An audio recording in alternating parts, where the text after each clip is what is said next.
वंशी के केस में एक बड़ा अपडेट है कि उन्हें जमानत मिल गई है और अब ये मामला सुप्रीम कोर्ट के पास पहुंचा है। पूरे देश में इस पर चर्चा चल रही है। हमारे साथ में इंदौर बार एसोसिएशन के अध्यक्ष हैं जिनका एक्सपर्टाइजेशन भी क्रिमिनल सेगमेंट में ही है। आज उनसे बात करते हैं, समझते हैं कि किस तरह से इतने बड़े केसों में भी बेल मिल रही है। सर, आपका अमर उजाला में स्वागत है। आज जो पूरी खबर आई है उसके बारे में आपको पूरा संज्ञान में है कि सोनम रघुवंशी को जमानत मिल गई है और सुप्रीम कोर्ट में इस पर बातचीत चल रही है। ये किस आधार पर दी गई है और इतने बड़े मामलों में इस तरह से बेल देने से क्या संदेश जाता है? इस पर आपका नज़रिया क्या है, वो बताइए। बिल्कुल निश्चित रूप से इस मुकदमे पर चूंकि जो एक्यूज पर्सन्स हैं और जो विक्टिम है वो इंदौर के ही निवासी हैं। केस चूंकि मेघालय में हुआ था, वो इंसिडेंट शिलोंग में हुआ था, पर इतना खतरनाक इंसिडेंट हुआ था कि उस पर पूरे देश की निगाहें थी। और जिस समय वो गायब हुई थी उसी समय मैं, चूँकि अब मैं क्रिमिनल लॉयर हूँ, मैं दिन की 20-25 ज़मानतों पर बहस करता हूँ, तो जिस समय ये इंसिडेंट हुआ था तो मैंने मेरी कलीग से, क्योंकि जब उन दोनों को खोजा जा रहा था, बड़ी तन्मयता से खोज रहे थे, उसी समय मैंने कहा था कि जो मिलेगा और जो नहीं मिलेगा, तो जो मिलेगा वो कहीं ना कहीं शंका के घेरे में आएगा। और वही हुआ था। जैसे ही सोनम रघुवंशी अरेस्ट हुई थी तो स्टोरी पूरी सर्कमस्टेंशियल एविडेंस की जब कड़ी पुलिस ने जोड़ी थी तो ये सामने आया था कि उसने ही ये हत्या की है। और जब पुलिस ने कड़ी जोड़ी और इन्वेस्टिगेट किया, उसके मोबाइल जब्त किए और बाकी लोगों को अरेस्ट किया, तो ये सामने आया कि कहीं ना कहीं उसके द्वारा ये हत्या कारित की गई थी। प्राइमा फेसे ही फिर पुलिस ने चार्जशीट फाइल की, एक बहुत बल्कि चार्जशीट फाइल की। उसके बाद फिर इंदौर से भी कुछ लोगों को अरेस्ट किया कि किस फ्लैट में जाकर के वो रुकी थी, किस जगह उसने प्लानिंग की थी।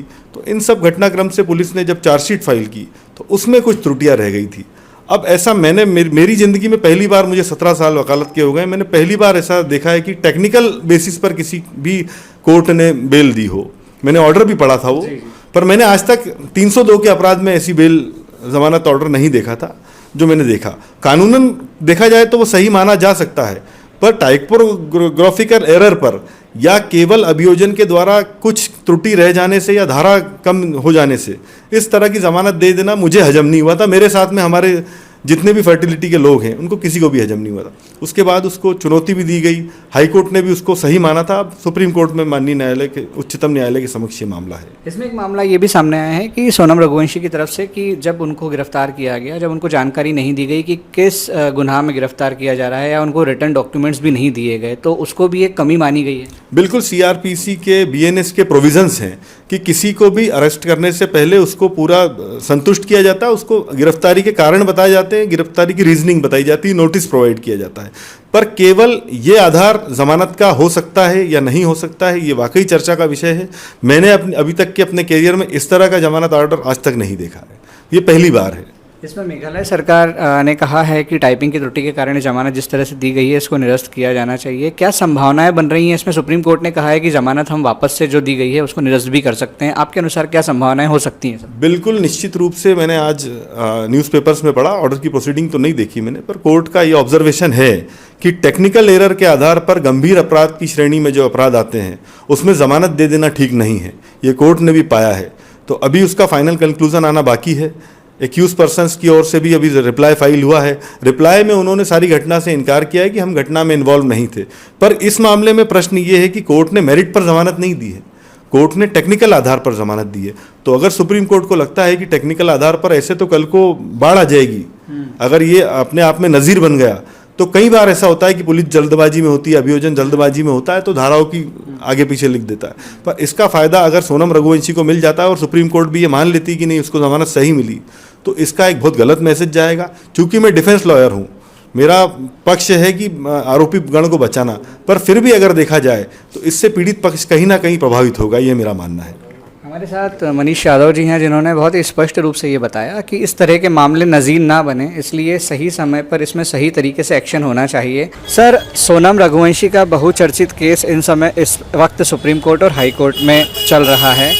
इस मामले में सोनम रघुवंशी को जो जमानत दी गई है वो बहस का मुद्दा बन गया है कि इस तरह जघन्य अपराधों में जमानत मिल जाती है। जमानत के जो आधार बिंदु हैं वो भी आपको पता है कि जो टाइपिंग की त्रुटि बताई गई है जिस आधार पे जमानत के कारण बताया गए हैं। दूसरा एक ये बताया गया है कि कहीं ना कहीं गिरफ्तारी के समय उनको लिखित में एक जानकारी नहीं दी गई। इस पूरे विषय को आप किस नज़रिए से देखते हैं?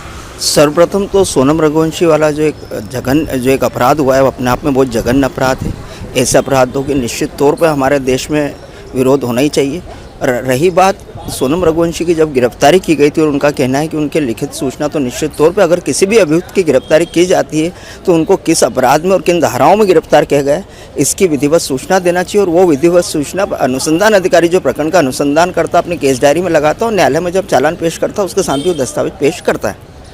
रही बात उनको किस धाराओं में मेघालय कोर्ट द्वारा जमानत दे दी गई और उसके बाद सुप्रीम कोर्ट में कैंसलेशन लगी हुई है। अब किसी केस की अगर एप्लीकेशन मेघालय कोर्ट में लगी और उसमें धाराएं गलत लिखी गई थी तो उसकी एक प्रोसेस होती है, फाइल चेक होती है। हम जब भी कोई फाइल करते हैं वहाँ चेकिंग के दौरान उसको देखा जा सकता था। सुनवाई के दौरान जो भी शासकीय अधिवक्ता वहाँ रहते हैं वो उसको बता सकते हैं। इन सब तथ्यों के बाद भी अगर न्यायालय ने किसी केस की जमानत दे दी है तो एक न्यायालय का एक विशेषाधिकार होता है। जमानत देना किसी भी न्यायालय का विशेषाधिकार होता है, उन अधिकारों को तहत जमानत दी। अब सुप्रीम कोर्ट के सामने मुद्दा निश्चित तौर पर एक नई चीज़ उभर के आएगी इसमें कि किसी भी जमानत प्रक्रिया में है तो कोर्ट को क्या क्या मापदंड निर्धारित करना चाहिए पूरे देश के लिए लागू होंगे। सर आपका परिचय दे दीजिए। रितेश इनानी, अभिभाषक। आपके राज्य की खबरें, आपके शहर की खबरें सबसे पहले जानने के लिए देखते रहें अमर उजाला। चैनल को सब्सक्राइब जरूर कर लें और पाएं हर अपडेट।